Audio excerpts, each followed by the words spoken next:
that one of the commissioners has a comment.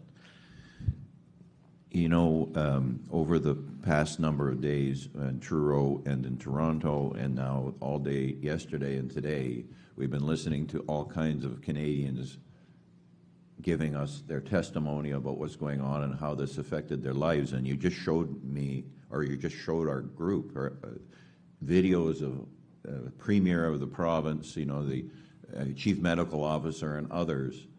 And my question is why are they not here? What efforts has the National Citizens Inquiry made to have these people appear before us? So just like ordinary Canadians, or all those Canadians who've taken time from their jobs and they've come here to testify, what efforts have we made, has the NCI committee made to invite or ask these people who planned this, who executed this, to come before us and answer to the Canadian people?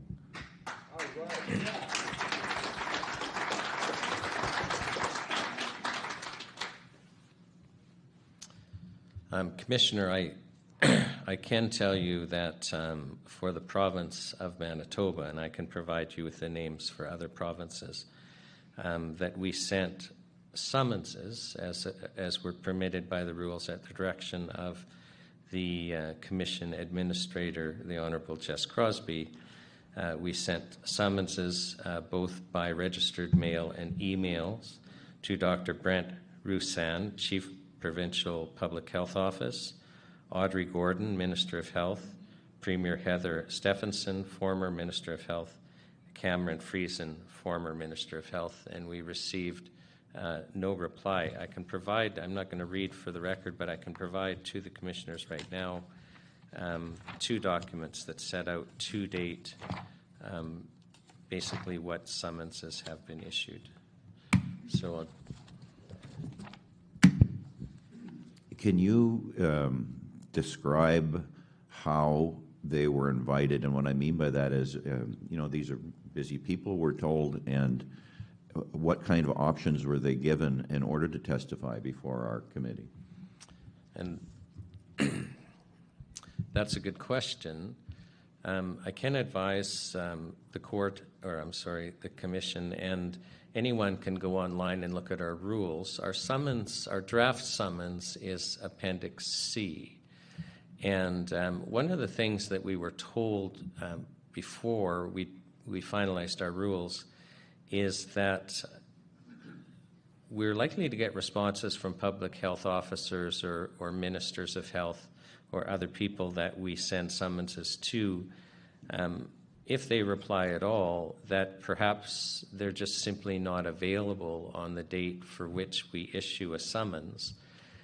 Because in all fairness, apparently a lot of them do have very busy schedules, and it's a legitimate concern to just, you know, give them notice of a date that we're requesting they attend. So the summonses are all drafted to make it clear that the NCI hearings are being held over several months and that they can attend virtually, so that if they're not available on the date for which the summons is requesting them to attend, that they can contact the Commission Administrator and have a different date chosen. And the summons also indicates that the Commission also has the opportunity to schedule a special appearance for them, and that if that would be necessary, that we could do so. So we have taken every effort in drafting the rules and the summons to make it as easy as possible, so that none of these people that were making decisions can, with any credibility, say that we did not give them ample opportunity to attend at the NCI. And of course, we want them to attend. We want them to explain why they made the decisions they did.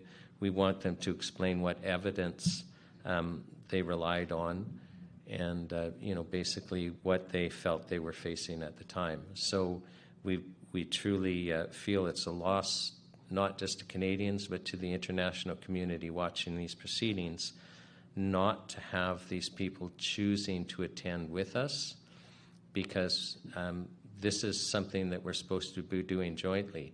We're not here to grind an axe. We actually want this to be a healing exercise where we understand each other. And we can't understand anyone if they won't come and tell their story and won't share it in this format where people are treated with respect, where the proceedings are managed, and where the evidence is given under oath. So, and that's the best I can say, Commissioner. Were they also given the option of attending virtually or in any of the 9 cities that the Commission will be holding hearings in Canada? Yes. They, the summons form, which we have only varied on one occasion, makes it very clear that they can attend virtually. And when I say it's only been varied on one occasion is in Saskatoon, we're hoping to have Stephen Kirsch attend virtually as a witness, and he had asked the one of the people connected with the Ontario College of Physicians and Surgeons, Nancy Whitmore, to engage him in a debate, and so we've issued a summons to her requesting that she would attend virtually on that date to be able to have a safe forum for which to debate with Mr. Kirsch. So, but aside from that, we've never deviated from the standard form summons, which makes it very clear people can attend virtually. Will these subpoenas be included in the the information or the archives for the commissioners and for the Canadian public?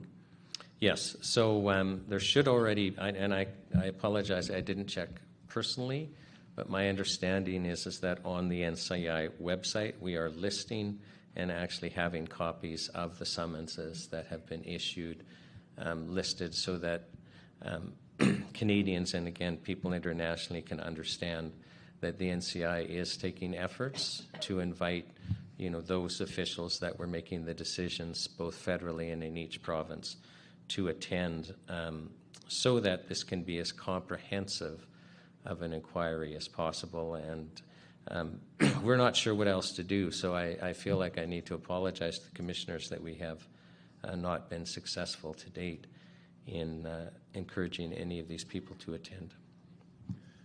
Thank you, Mr. Buckley. And I'll just hand out, there should be 4 copies.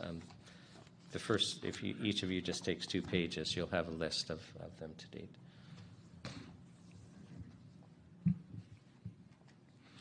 So now, if that's it for questions, I would like to call our next witness,